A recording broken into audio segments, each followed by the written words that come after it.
Welcome to the Great Distraction.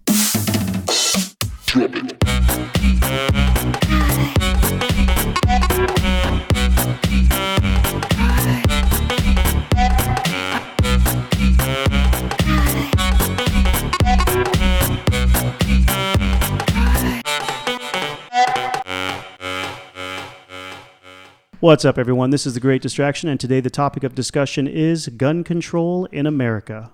My name is Ben, and with me today are my co-hosts, Thomas. Hello. Glenn. Howdy. And today we have a special guest, Rick.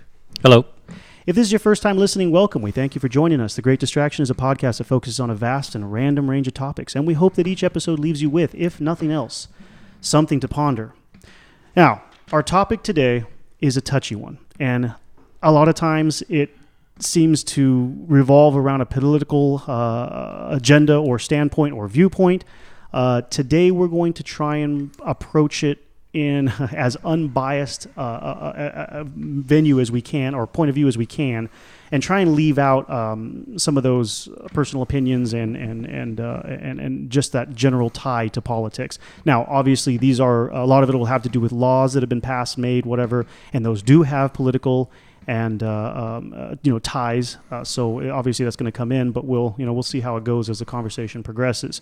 It's a tough one to avoid involving too much of the politics in, because it's after all, laws are made by politicians and passed by supposedly voted by us and they're made by lobbyists. Yeah, whatever. So they know who are supposed to represent us, right, and all of our best interests. So our best special interest. That's our best special interest. There you go. See, okay, so that's the kind of stuff I'm talking about.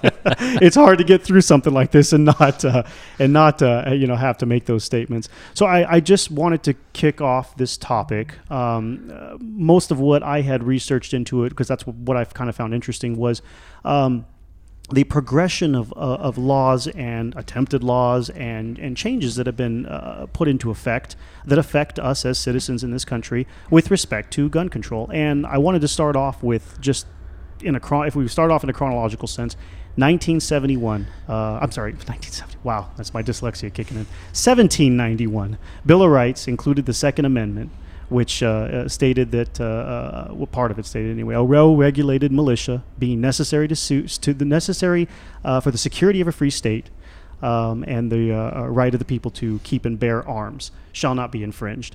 I'm not a huge Second Amendments person, but the way I always perceived it was, that was pretty clear. That obviously somebody in this country wanted us to be able to own firearms, carry them, use them, whatever. So it seemed pretty important to me on a foundational level, or like that it was important to them. And I think that's kind of where we're going to start off this topic with, because, that's the way I took it. Yeah, the Second Amendment topic is a fun one for me personally. I feel pretty strongly pro. I support it absolutely. And the statement about a well-regulated militia, that's in the intent behind that is to have the people armed and trained to defend themselves. It seems pretty clear. That's how I perceived it too. However, I have heard and read about the other side of that point of view.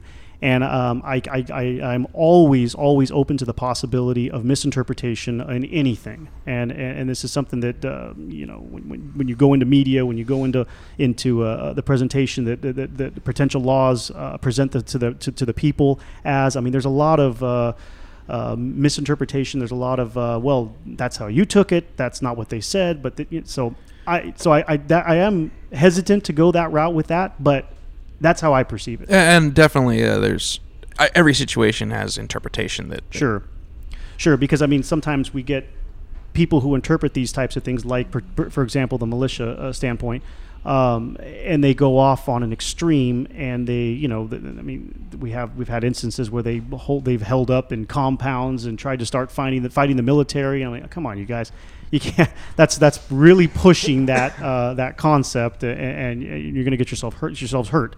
And that's nobody wants that. I mean, I would think that's not. If you're all dead, your agenda will never progress in this world, in this country. So that's the concern with that. But nevertheless, yeah, that again. Again, I think that was just the focus on the people maintaining power in the country. That's what I think it was definitely meant for. I mean, if what do they say?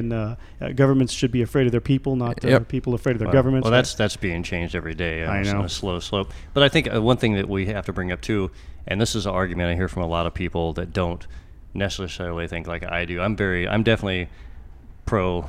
I'm pro guns in every way. I mean, I grew up hunting in Indiana, so I don't see them the way most people see them. But living on the West Coast for the last 20 years has opened my eyes to hearing people talk about guns in a way that I never thought existed. Yeah. And when you talk about the Second Amendment, one of the things that I hear from a lot of people here in California, I'm just going to go ahead and say it, is that, well, the argument is that was written at a time when the world was in a much different place.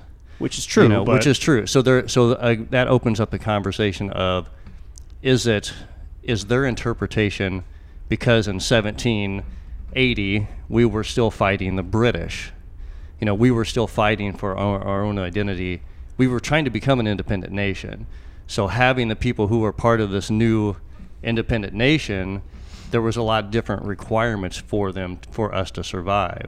And the argument I hear from a lot of people now that are anti-gun is that, well, that doesn't exist anymore. Now we have a society. We have a maintained society. And these are the same people who don't realize, and I'm not going to go on a tangent, that the police are paid for by the uber rich of the world to protect their assets from us, the average citizen. But the perspective that they give is, we live in a different time now. We don't need this. We should be thinking about these things differently.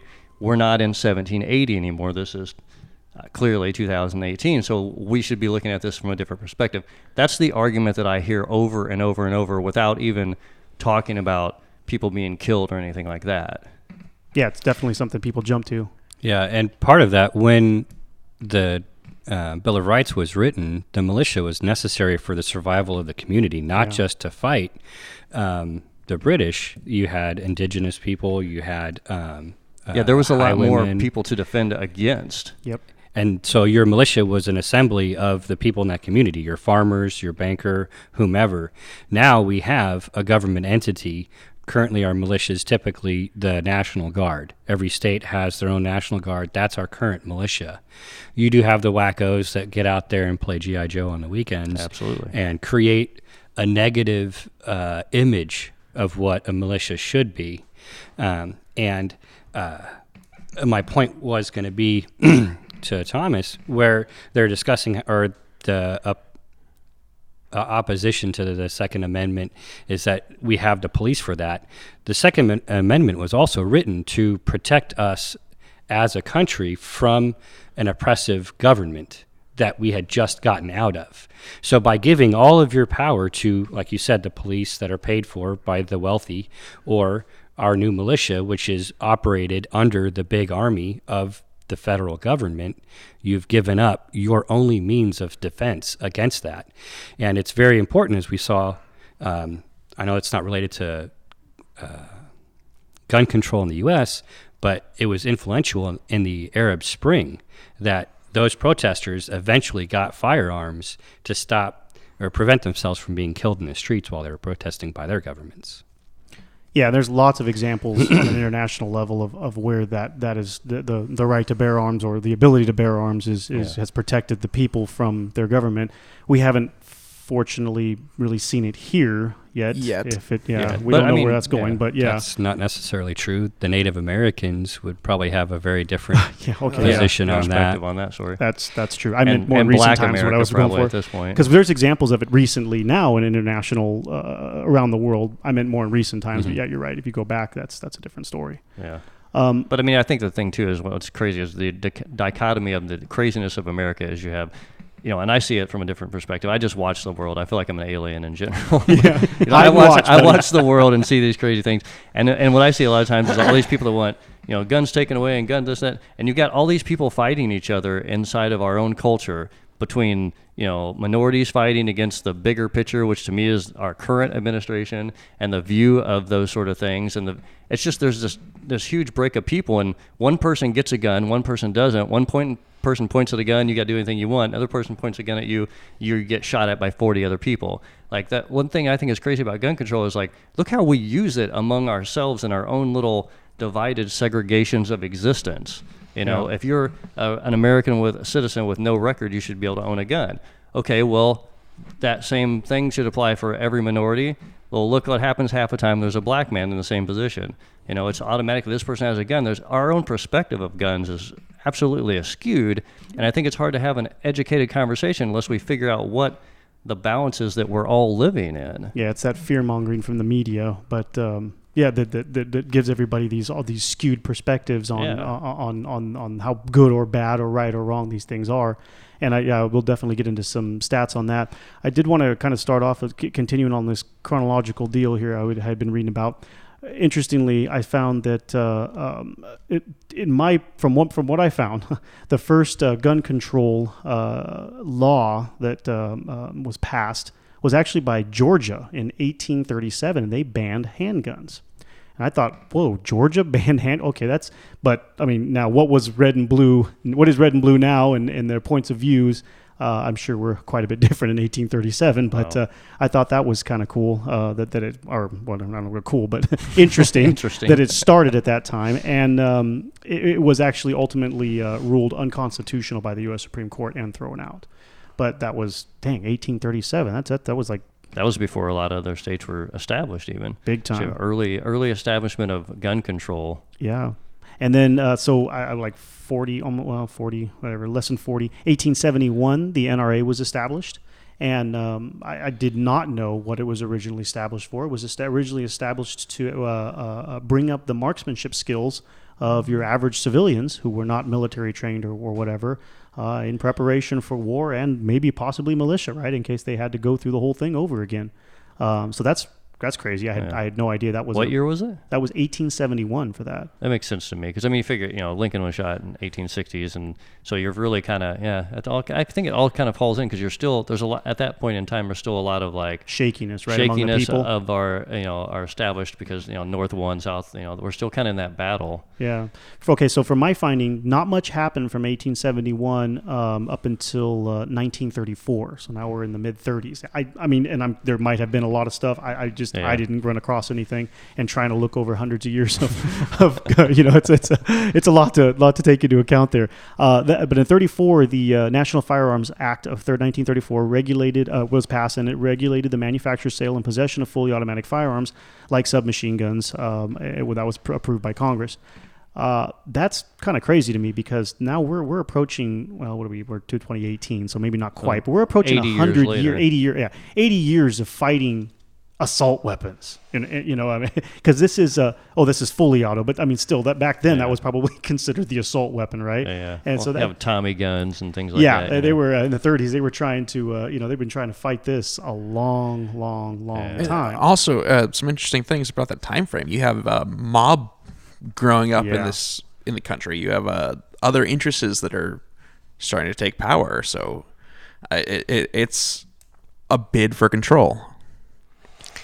Yeah, from my understanding, the NSF was to combat organized crime and to bank robbers because they were using BARs to chew up the federal agents that were chasing them across state lines. And it was a bad situation. Crazy. As I continued going through this, one of the things I found real interesting when you kind of look at this stuff all as a whole and who passed what and who was fighting for what and what presidency signed what and whatever, you looking at it like that, it really isn't. And that's how I started off this thing too. Is it always seems that red goes pro gun and blue goes and. When you look at who passed what, there's examples on both sides going Absolutely. Anti-gun and pro-gun back and forth.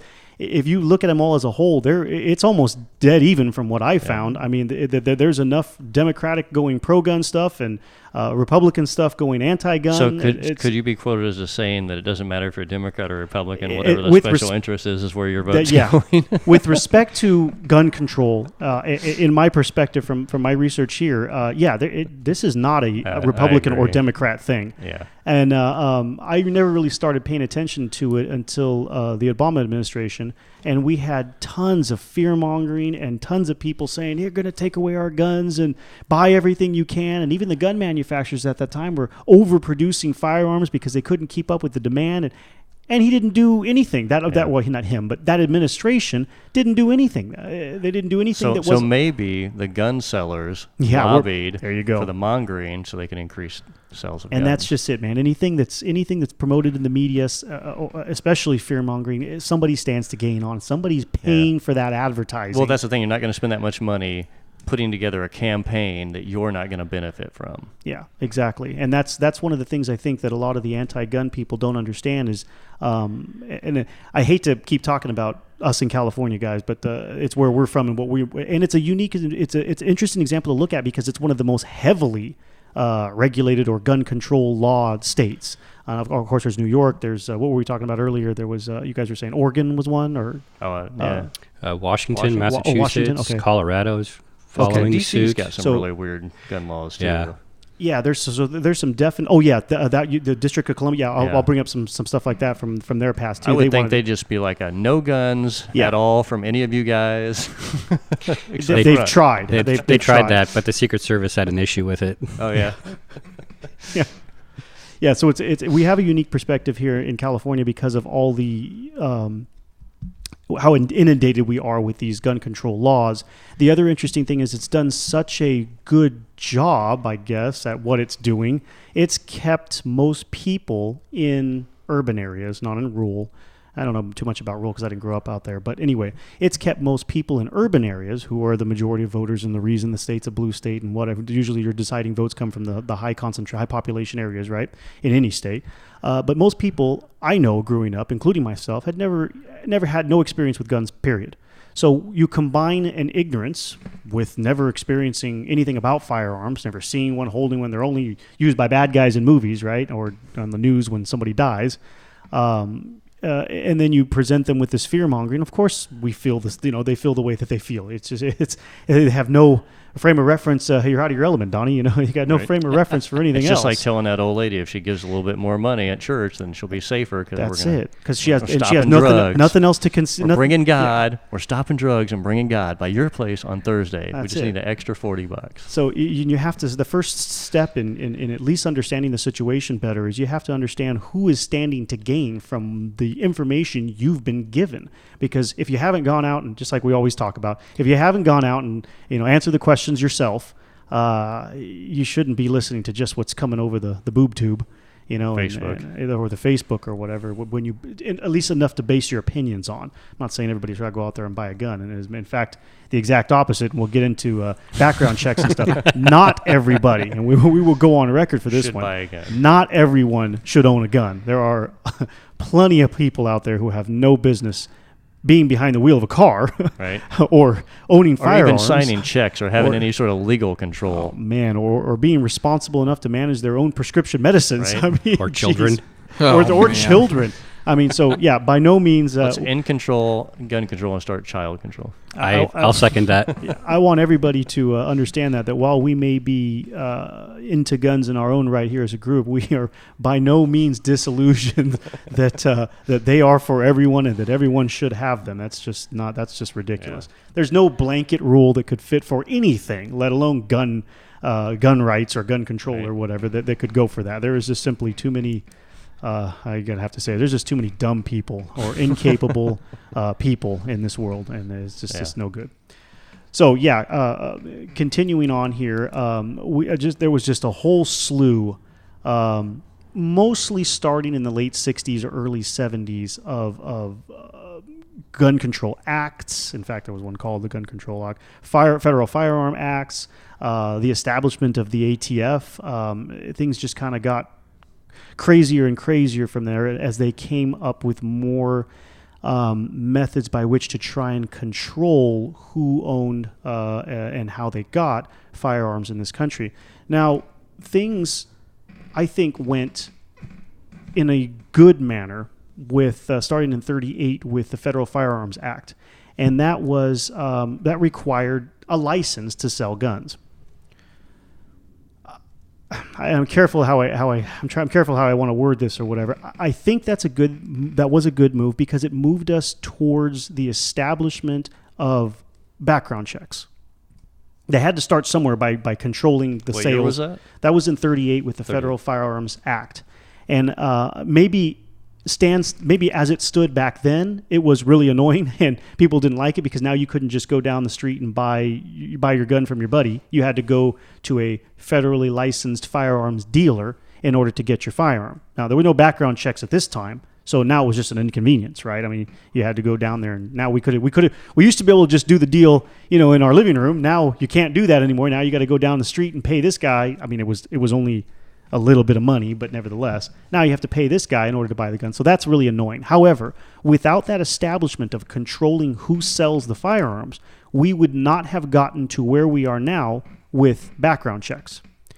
And I don't know how you guys feel about that, but I like background checks because it's the only way we have to judge who is owning firearms and whether or not these people should be owning firearms, like we just said. My only counter to that, I guess, or opposing opinion would be that if somebody is inclined to do or perpetrate events that would appear on a background check, they wouldn't have qualms about going around the law to acquire a firearm if they wanted one. Absolutely. So it's really just targeting the law-abiding citizen. You're right, and that's the number one thing that we'll hopefully we'll get to at the end here is that gun laws only affect law-abiding citizens. People who are doing bad things with them don't care what the laws are, and there is another angle to that we'll hopefully get into here later as far as the opposing view of that statement. Yeah, but I mean, before we go to that part, because I've had conversations with people about that as well. Yeah, and so I just want to throw in that a lot of people will argue that that's a gray area. Yeah. Because I agree with you 1,000%. If somebody's going to do something crazy, they're going to figure out a way of doing it. Yep. It doesn't matter if it's a gun, it's a grenade, whatever. They're going to figure out some way of doing it. But there's also a huge argument, and I hear a lot of my friends saying it a little bit more, and I'm trying to be open-minded to everybody's opinion. Sure. And what I've heard a lot of people say is they're like, okay, I'm telling them that they're only going to commit a crime with a gun or something because they want to. They're going to figure out a way of doing this. They're going to figure out a way of shooting you. If they can't buy a gun legally, they'll figure it out. Mm-hmm. And their response to me is, yeah, but say you've got somebody who's 24, 25 years old, never been in trouble, is kind of screwy and turning into a loner and doing something weird, and he's not really being super out about what he doesn't like about the world, but doesn't like the world, and goes and buys a gun, and then decides, I'm going to shoot Joe, and he does it, and it's happening a lot as of late with people.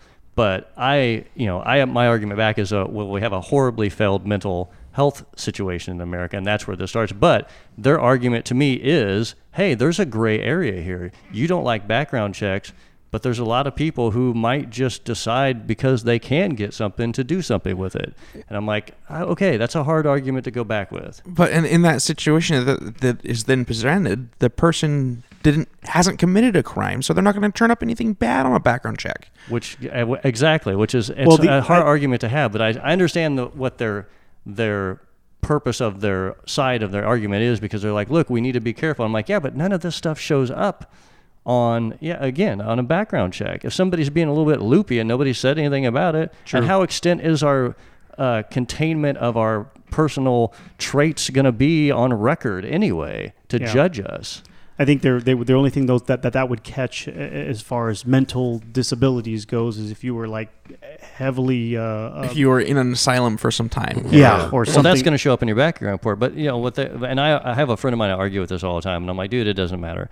But his argument to me is always it does matter, because if someone's a little bit questioning and just not real comfortable as who they are, that person could turn around and go buy a gun and learn to shoot and go, yeah, I could really kill a bunch of people with this, and move forward with their plan. And my argument back is like, that person, okay, you're saying that the legal ability to buy a gun is now their gateway drug. Yeah. That's what you're saying to me. Yeah, And I don't agree. Yeah. That's an argument I hear from a lot of people. Yeah. Yeah, definitely. Yeah. I agree with you, Thomas. You can't convict somebody of something that they haven't done yet. So that's our freedom. That's what we're fighting for, the freedom. And I think with the gun control thing, that a lot of people who are against guns don't understand that. Just that sentence right there shows you we're in a deeper battle over this. But it's hard to see the deeper battle when all you see on the news is look at Columbine, look at another high school got shut up. Yeah, they're overlooking the It's actual an agenda. problem. Yeah. If you see someone getting weird, it's your responsibility as a member of your community to sound the alarm. You notify the authorities, and it's on them to do something or to not. Yeah, and that's all that you But we can also live do. in a world where everybody's separate now. We all have our cell phones. We all have our own connection to the world. We don't need each other. We're becoming separated on purpose because it's easier to control us one at a time. Yeah. And so nowadays, like if I see something, like even my neighbor, I go, man, that's something weird. And I call the cops and say that dude's being weird. It puts you in a really vulnerable position as a neighbor, as a person, because now and then you can come back. That person can countersue you and say, hey, you're trying to, snub my Slander. name with the local police. Especially in California, man. Especially in California. The civil suit is worse than the criminal suit, Right. criminal prosecution. A lot of the times, you might win the criminal case. There's a but better percentage that you will. Yeah, but they come back with a civil suit against you, and now guess what? Now your second attorney, you're paying them through the roof Yeah. all over again. And I think part of the gun control with what you're saying is, I see this community that needs to be more responsible and help, control each other to be good humans is falling apart, and it's pretty much dead at this point. And so that's a hard one to go into, you know what I mean? Because like I said, if you were to call somebody and say, hey, this guy's being suspicious, well, who are you? Yeah. Why are you? Maybe you're being suspicious by calling on this dude. Why are you judging? Why are you judging? Yeah. Yeah. Okay. So 72 ATF, alcohol, tobacco, and firearms was created, and they said that with respect to firearms, at least, they were going to put a strong emphasis on tracking and controlling the illegal use and sales of firearms. I don't know how successful that's been, but they exist. I think I remember this, or at least the repercussions of it. Probably, maybe not from this initial one, but I think when we were young, I remember hearing about more the waves of it as it spanned out. In '86, they passed the Law Enforcement Officers Protection Act, and that banned the possession of cop killer bullets. And I know that I think what I recall hearing about is an extension of that, because okay, well, what's a cop killer bullet? Well, it's an armor-piercing bullet. Okay, well, what other ammunition can we criteriarize as that effort and then also ban? So I think we lost several other things than just armor-piercing rounds off of that act. Yeah, like the black talons that were used in that shooting in San Francisco. Okay. I think that was part of what inspired that. Okay. But I think we also lost machine guns at that same time as well. You couldn't import new machine guns before '86. Yeah. Or I'm sorry, after '86. Well, when did the 50 caliber ban? We're coming to that. We haven't. Yes, part of something else. That was started in California, I believe. I have it up here somewhere here. I just haven't gotten to it yet. In 90, let's see. Okay, California banned in '89. California banned the possession of semi-automatic assault rifles. And that was actually following a massacre of 5 children in Stockton in a playground. I don't recall that. I think I was pretty young. I don't know. You weren't in California at that time, right, Thomas? No, it wasn't. And that was 89. That was 89. 90. The Crime Control Act bans manufacturing and importing of semi-automatic assault rifles in the U.S. So we stopped bringing them in, I guess, at that time. The big one, though, was in 94 with the Clinton administration and the Brady Act. And this one brought about a 5-day waiting period on the purchase of a handgun, and required background checks for all purchasers of handguns. It got repealed by the Supreme Court and deemed as unconstitutional in '97. But that was a federal countrywide waiting period. Yeah. So for those that don't know, in California we have currently a 10-year waiting period. 10 years. Jeez. Feels That'll like be it. It feels like that, yeah. Okay. A 10-day waiting period, which is actually 10 24-hour periods or something like that. So basically, most gun stores will, or LGS, local gun stores, will have us wait 11 days before we can pick it up. Now, that for us has been around since, was it like the 30s or something like 60s maybe? It's been around a Probably long 60s. time, but it has the duration of the waiting period has changed over the years and is currently 10 days. I read that it has gone up to 17 days, and I read that it has been as low as 5 or 7. And we're not the only state that has gone that route, but that's how that works for those that don't have waiting periods for their states. So that would have actually been a 5-day waiting period, or was at that time a 5-day waiting period for the entire country to purchase handguns. That's pretty crazy. That's yeah. And that was repealed. That was repealed a few years later. I don't know. It was a case in the Supreme Court that Prince versus the U.S. that won that and deemed it unconstitutional.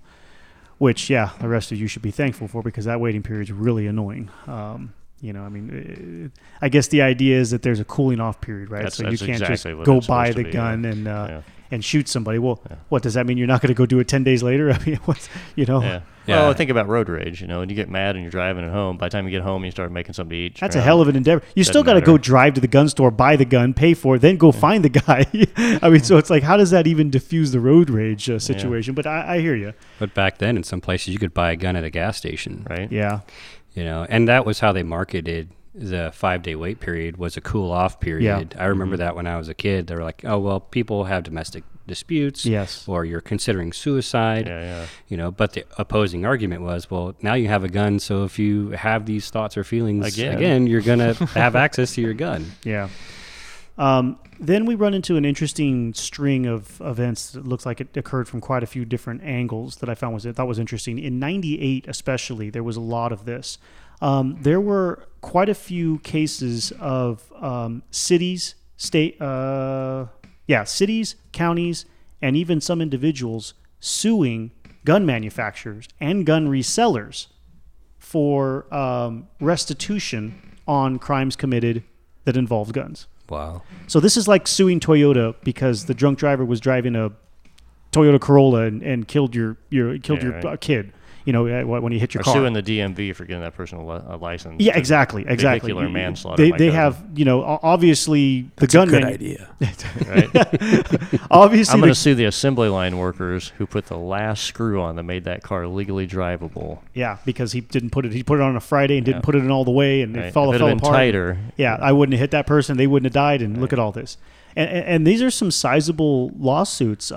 Chicago, Illinois filed a $433 million suit, so $1 million suit against a local gun dealer, all local gun dealers in their areas, and makers. I guess they tried to include everything in that. Wow. There was one in particular. There was a negligence suit against Beretta, the gun manufacturer. It was brought on by the family of a 14-year-old boy who shot another boy with a Beretta handgun, and it was actually dismissed by the California jury. So, interestingly enough, the Californians thought it was ridiculous. It must have been ridiculous. Yeah, with respect to California too, because this makes me think of something else that I wanted to bring up, and I think there are other states that have to deal with this. We have an interesting situation. I don't want to go too far into it, wherein we have a list of what's called the California DOJ rosters from our Department of Justice that keeps us from only being able to purchase specific firearms, specific models, and from specific manufacturers that are on this list. We can't buy anything off this list brand new. You can buy anything you want used, and it's a whole. It's a whole bunch of ridiculousness.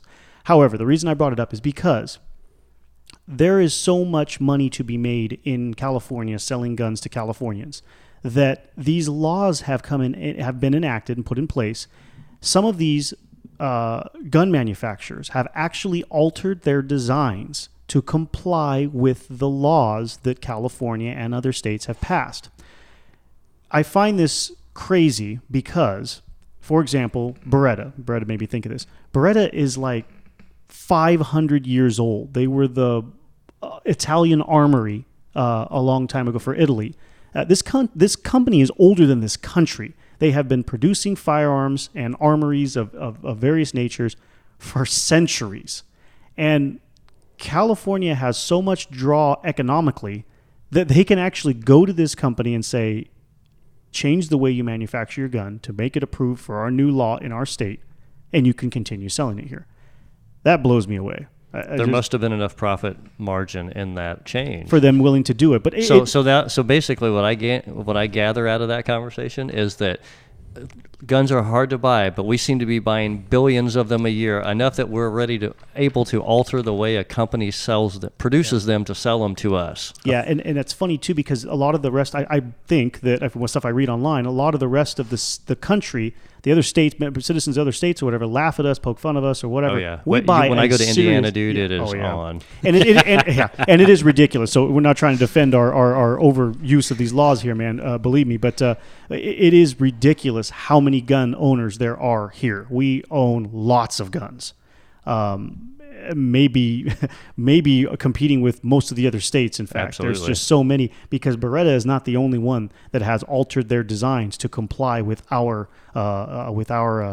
crazy laws. I know for a fact Ruger has. I know for a fact Glock has. I mean, and this anyone who wants to survive in the market. Yeah, it's exactly. For anyone who's into guns or whatever, I believe from my research that the only reason the Gen 3 Glocks still exist are for California. Absolutely. I mean, if you keep up with the laws or whatever, they're on our roster. They can still be sold brand new. There is no reason for Glock to continue producing the Gen 3s. They are now on Gen 5s. There is no reason for them to continue producing the Gen 3 other than for California. That's like making the iPhone 5C. There you go. That's exactly what it's like. I mean, Glock is C stands for California. This Yes. phone is only compliant for California users. Yeah, that's like going to Apple and saying, no, you got to make a special, you got to keep producing the iPhone 6 because that's the one that we have approved. Because we're not updating our state hardware. Yeah. We don't go into this iOS 9, 10, 11 stuff. We'll stay with 7. We're on Windows 4. Yeah, which is actually why Microsoft is still supporting Windows 7, because there's so many government entities have said, we don't trust your Windows 10, and you finally got Windows 7 down. We didn't trust your 8, so you will continue. We're just hanging here. Yeah, you will continue supporting Windows 7 until we are tired of buying it, Nice. I guess. Because anyway, so something along those lines, right? That's crazy. So that just stuck with me, like when I thought of Beretta. Now, this is where I wanted to come up to. Also in 98, they created the National Instant Criminal Background Check computer system, the NICS. This changed everything. So now everyone has no excuse to be, federally licensed firearm dealers have no excuse to not use or to not get background checks on anybody purchasing a firearm. That system made it possible on a national level, and also as it increased in technology and got better, made it possible for instantaneous background checks, which we obviously never had before. And that's kind of where all that stuff we were talking about earlier, Glenn, about whether or not that's too much regulation, whether or not that's too much control, whether or not these background checks are really even worth anything. 98 is when that started. So fairly recently. It is fairly. I mean, it's 20 years ago. And from the rest of the stuff that I read on that system and the laws that have been enacted to close loopholes, and I'll go over one that was really kind of interesting there. It took them about 20 years to perfect this system. It's only recently that this system has really gotten to the point where it was actually useful and I don't want to say stopping, but protecting the rest of us, I guess. Yeah. But is it more now like a national DNA database? No, they're not doing any DNA. No, but I mean, is it more like that sort of a system, or it's a national part? I mean, it's definitely a national system. Yeah, I would think that all of that in the policing world would all sort of start being interwoven. Yeah, I'm sure it's tied into, like when you do your is LiveScan a national, international, or a national thing? I'm not sure. Okay. But I do know it know is. the NICS Well, I is- had to do live scan in California for my. I know. I contract. don't know if it's just a California thing. Anyway, LiveScan is our. If you have to go in for anything where they need to, like a job or your concealed carry permit or whatever, you go into so these special facilities and they scan you with these really high resolution fingerprint scanners and they take all kinds of information from you and I don't know, various levels require various things from you. And then they go out to what I thought was a national database and do a very deep search for as a background check. I don't know if LiveScan is throughout the whole nation or if it's just a California thing, but and then it also ties to the FBI database. So LiveScan could be the California variation of it that ties into all of that other stuff and pulls information from that. But yeah, I don't know if every other state has something similar or if it's called LiveScan. Yeah. Anyway, I would imagine if there's not, there's something being implemented. I mean, I don't see it as a bad thing, to be honest, in a lot of regards. I mean, No. I'm okay with a little bit of information because we have a lot of random, crazy, nutty people. well, on the planet. before we had this established, you could commit a there's a lot. crime in a different state. You could be That's- a mass that- murderer, come exactly. over here and buy a gun, and we would never have known that. So that's why things like that make me glad that there's the background checks, at least so that you catch. It ain't going to catch all the nuts because if you have a clean record until now, if you're who was the Unabomber? It was Ted Kaczynski. Ted Kaczynski. Yeah, Yeah. that guy was like squeaky clean. All of a sudden, one day he's blowing up people, left and right. I mean, how are you going to catch that? You can't. We don't have Minority Report, unfortunately. Yeah. So Fortunately. yeah, fortunately, actually, yeah, because I don't feel like going to jail and for the rest of my life for something I didn't do yet, Yeah. even though I might have done it. But I think to answer your question, the NICS system does cross-check other interstates Okay. for any federal prohibiting you owning a firearm and mental health checks. Oh, okay. It's supposed to pick Be up tied mental into health that? checks, yeah. But the guy that shut up that church in Texas should have failed. He had a dishonorable discharge from the Air Force and an active restraining order. Oh, But he was still able to Goodness. get a Well, the- firearm. He the- bought that in Texas? Yeah. the restraining order might not be an issue in Texas. Here in California, this is a really ridiculous gun law for those that care. If somebody, and pretty much anybody can, files a restraining order against you, you got an ex-girlfriend who's making up something or freaking out on you, or maybe you did something you shouldn't to her, and she files a restraining order against you, all of a sudden you are no longer allowed to be in possession or own firearms. Yeah. So I'm surprised that in California, if you're not paying alimony, you can't buy a gun. yeah, really. So dudes Don't give will them any literally- ideas. Yeah, really. Because So, those are the people I've noticed might be next to shoot somebody. Yeah. So those people with when you have a restraining order against you, they often do what we call an interfamiliar firearms transfer, which is basically take all your guns, transfer them to your dad or your mom or somebody else. You can't do a sibling, and get rid of them. Get them out of your name because if they come after you while they have right to take your guns away because of a law that was passed because you have a restraining order against you. So that restraining order deal. But that's a California thing. That's a but we don't California know for thing. sure if that was Texas. Yeah, so in Texas, that might not have been an issue for that guy, but the a dishonorable discharge from the military should flag you. I mean, Big time. it's just you gotta do some not good stuff to get yourself dishonorably discharged. I mean, that's just not good. I don't know of any good or okay or acceptable ways that I've heard of to get dishonorably discharged from the military. So, But a dishonorable discharge is a prohibitive situation for owning a firearm. so it okay. Oh, so I In did not itself. know that. I have no. Okay, so it just did not get caught when they. Okay, wow. Well, then I guess the system still So isn't really, working. we should focus more on fixing this current system rather than. I know there has been a lot of movement, a lot of talk in the media about the mentally disabled people, and scanning for that somehow, and catching them so that they're not going off buying firearms. I don't know what they're doing for that, but They'll probably institute a new certification. You have to do some psych eval before you can be certified to purchase a handgun in the state. that's I mean, I don't know. I can see it. They do that in Switzerland. Really? Yeah. All right. okay. Well, how about since we're going to and I'm also into, if you want to buy a gun, that you have to take a training course that's approved by somebody. So in California, what all I we've feel got about is it. the Yeah. firearm safety certificate, which is It's just questions. joke It's a of a joke. couple of questions. And it's man. like 30 questions, and you can miss 7. And I mean, and they're super. I mean, your driver's test was like 10 times harder than this. Yeah. I mean, that's It how was. bad it is. So it makes no sense. It really doesn't do anything. However, tying with some sort of a certificate or permitting process could be a moral or ethical interview process. Now, we have to go through this for a concealed weapon permit here in California. Yeah, because you have to test with the weapon that you're going to be carrying. Yes, you do. Correct? Yeah. Yes, all of you, however many A lot weapons. of other states do not do that. Yes, but also you have to sit down with a sheriff and you basically got to stand before the man. And he's got a nice printout of your life scan, so he knows everything that's on record that you've done in your life, from your first crime to your last, or up to date. Knows where you've lived, I don't know if he has jobs. He doesn't have jobs or whatever, no application. Anyway, work history or whatever. But anyway, and he or she will ask you about every single thing on there.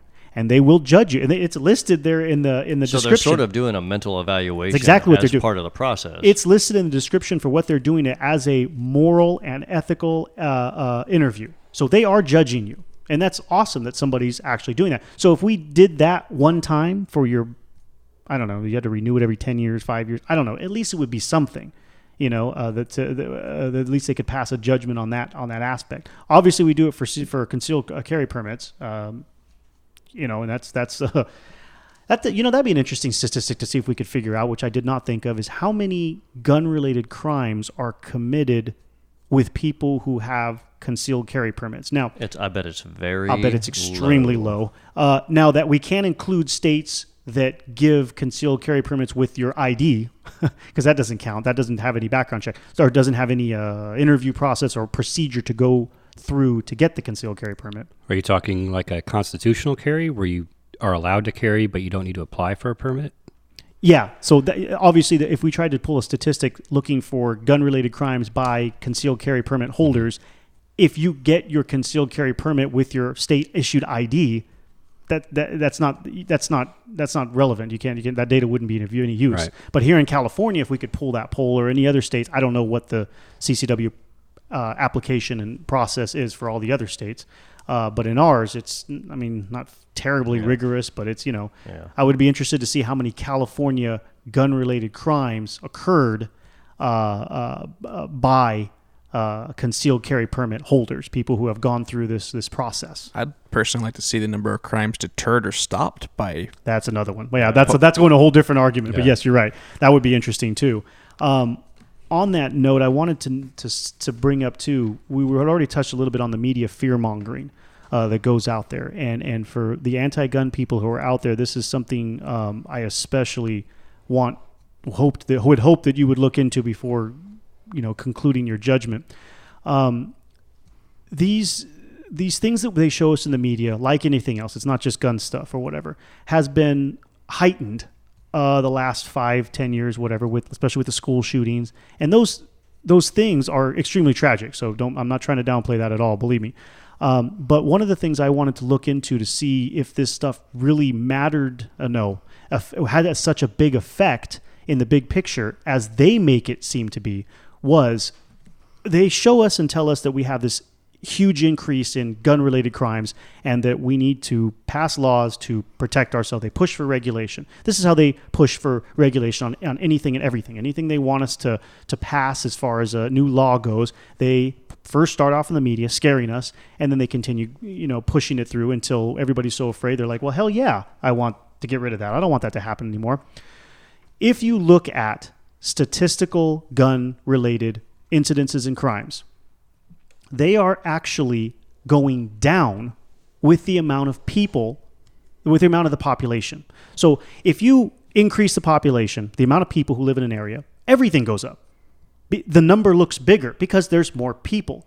There's going to be per capita. Exactly. There's more car accidents than there were in your state or city or whatever. 20 years ago. Well, check out how many people there were. Now, from that, so the amount of people, the population has increased, 100,000 people, 200,000 people, whatever it is. Of course, there's going to be more car accidents, more people on the road. So what you have to look for is the percentage of these crimes with respect to the population. And if you look at the percentage of gun-related crimes with respect to the population, and as far as I looked in the few states that I looked into, it is actually going down. There's a heck of a lot more people. So yes, number-wise, there's a lot more crimes. But as far as the percentage of the people with respect to the population, the percentage is actually going down. Well, in America in general, especially since the 70s and 80s, which were sort of turbulent times as far as violence is concerned, in the last 20 to 30 years, crime rate has gone down a fair amount in general, and even adding into this, the multiplying of people. But I think the thing is, like, we have less crime, we have more news media outlets, we have more people with cameras, we have more people wanting to be journalists. Yeah. So we have more people who are writing whatever story they can to get themselves noticed. And that is one of the things that people don't understand about a lot of these arguments that we have that are separating us as American people. We're not looking at the bigger picture. And what you stated is a perfect example of that bigger picture. No one cares to look at that. They just like, oh, well, every time I turn on the TV. When I lived in LA, I would have friends come to visit. And if accidentally the news was on, they'd be like, oh, there's like 12 murders that happened in LA today. This is such a crazy place. I was like, dude, that murder happened in Riverside. That murder happened in Oxnard. Yeah. And this other murder happened actually 6 weeks ago, but we're still hearing about it because they won't stop beating it to death. Yeah, because there's cops and some turmoil over it, so we're still hearing about that one. So at the end of the day, where I live, there was like a stabbing that day, for 12 million people. Yeah, that was the worst. Exactly. That was the worst. And I was like, I never, this ideology that we're being sold as an identity, and it's definitely this fear-mongering. I think I learned it more so when I moved to Los Angeles than any other city I've ever lived, because the day I told people I was moving to Los Angeles, they were just like, oh my God, you can't even own a gun, and blah, blah, you're going to get stabbed and raped, and blah. And I spent 10 years there, and I never had an incident. I was never attacked. I was never shot at. I was never robbed. My van got broken into once because it was parked on the street. And I parked it there for like 4 years, so my odds were pretty good. And I came out of that saying to myself, wow. I mean, you just look at everything a lot different, and that's not what people want to do. They don't want to look at the truth. They don't want to look at the answers or anything. They just want to yell and point fingers because that's what their cousin's doing on Facebook. Yeah. No, he did it. Yeah. It sells a lot of But ads. it was so hard to explain to people that come to visit me. I'm like, dude, that Riverside is like, without traffic, it's 2.5 hours away from here. That's 100 miles away. Yeah, all these news medias are connected, so they can tell you about 700 deaths a day if they want to, and that's all they talk about because that's what people want to see. We've already figured out that's what gets attention and gets viewers. Shock and awe, man. Shock and awe. So we're just going to cram that down. They only like bad news. No news like bad news. Right. And you always have to remember too that for somebody is paying lots of money and putting lots of work into getting that message, whatever the message is. I don't care if it's the weather, or if it's who died yesterday, or what sports team won what.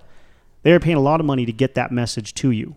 Yeah. They're not, and there are other stories being presented to every news media that aren't this. And there's always a management in charge that's being told by other people what to program through there. And that's the thing. You should look at the words. George Carlin said it best. Listen to the damn words, people. It's programming. Yeah. That's what you're listening to. Yeah. Nobody is doing that without an agenda of their own. They have something to gain. They wouldn't be putting the investment into it. They're not doing it for the goodness of their hearts to make sure that you know what's going on in the world. Yeah. They don't care what you know what's going on. It's funny. I lived in Cleveland for a while, like a year, and when I turned on the news one time, I realized that they had segments that they would talk about all of the world or all of the United States. They had like this. It was like one of the best news media thing I'd ever experienced.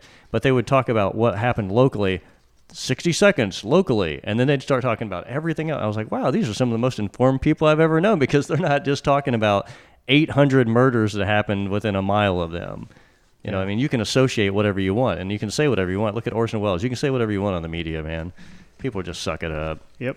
So try not to just listen to that. Try to educate yourselves and at least listen to other people's opinions. That's what we're trying to do. Yeah, absolutely. It's just too much too much fear mongering and everything, and there's too much disinformation and cloak and dagger type stuff. Do any of you guys know what? So I guess President Bush, the first time, brought about the 2001 gun control program, part of Project Safe Neighborhoods. Do any of you? Does that ring a bell to any of you? I remember that one. I didn't remember Not any. familiar with it. Yeah, I didn't remember any gun control program that either the Bush administrations pulled in, but. That was an interesting point. When I saw that, I was like, "Wait a minute! That's very strongly Republican, obviously, right?" So, I didn't remember him bringing in a gun, any kind of gun control program that not that long ago, right? And here is that ban too. You were talking about the 50 caliber. I don't know if that's banned on the federal level, but in California, it's banned. Definitely California. In 2005 is when it happened. Okay, that makes sense. And it was that and the Browning machine gun rifle, which a machine gun. Okay, yeah, but I did not realize that the 50 cal BMG was. I didn't even know that was banned. Yeah. No, that makes sense because I was living in LA, and one of my friends I worked with a lot was actually one of the main chairman or something of the NRA for Southern California, and he had a 50 caliber. And Okay. it was a big deal to him and Oh talking wait, about I things just that were put going on. I just put 2 and 2 together. Is the BMG Browning machine gun? Is that what that? Yes. Okay. Duh. All right. Same gun. Too. Yeah. So there was a 50 cal machine. What did that thing look like?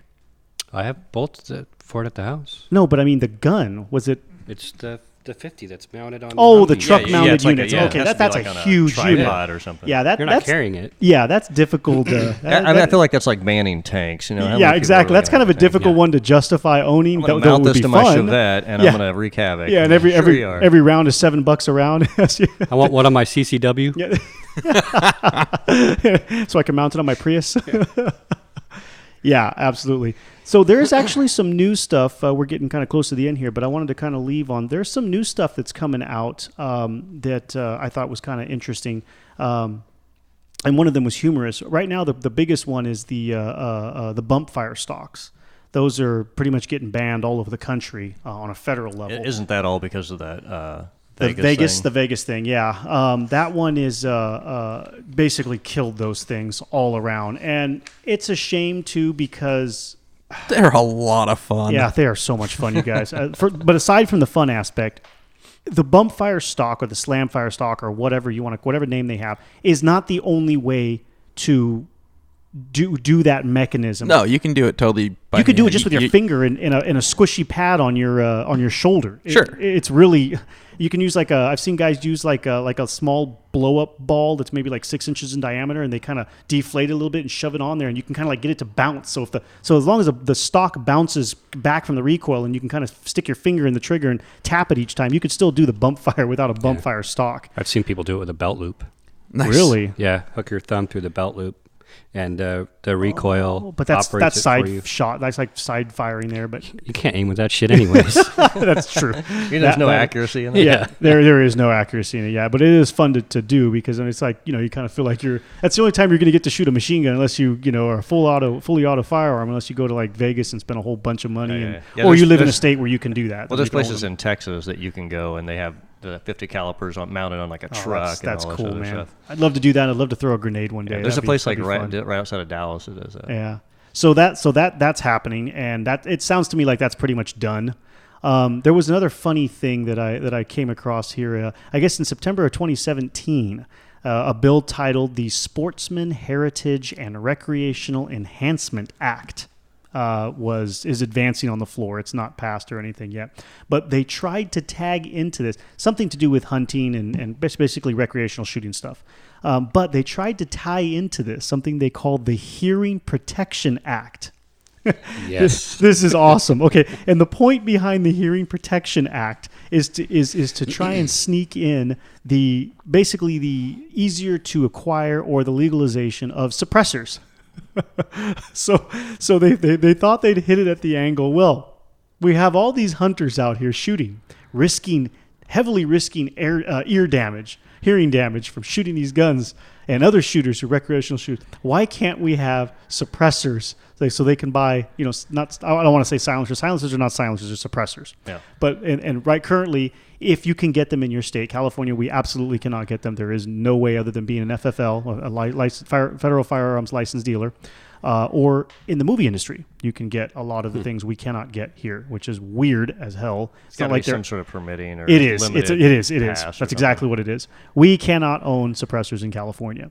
Many other Can make them though.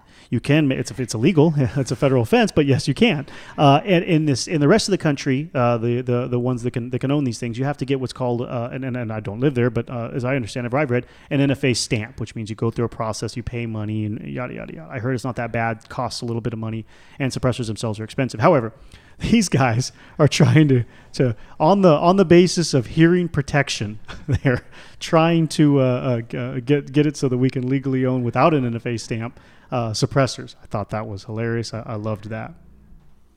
I think that's a law in some countries for hunters because if they're hunting close to farms, it disrupts the livestock. See, there's all kinds of angles Right. like that they Yeah. were playing off of. I was reading. Someone had told me about that before, but I don't recall which country that was that they were referring to. But I had heard that before as well. Going back to the bump stock stuff, because this is still very, very current as of, the latest I have here is back in February, so I don't know where this has gone since then. But it has gotten President Trump's eye, and as well has to ban them. He had the ATF and Department of Justice look through, do some research on these things and basically move to provide the proof necessary to ban them. But also, he has stated that he is considering, again, this is a few months old, he has considered that he is considering steps to raise the minimum age to purchase military-style firearms from 18 to 21. So in California, we have to be 21 to buy a handgun, right? Or That's federal. That's federal. Okay, so we have to be. So basically, they'd move your ARs and your AK-40s, your AKs, all that stuff up to 21 now. Remington 700 is a military-style rifle. See, where does that line stop? The Remington 870. Yeah, that's true. The shotgun. Where does that stop? But in California, you can buy a shotgun or a rifle at 18, right? Well, not if they raise this. Well, but I mean currently. Federally, yes. Right?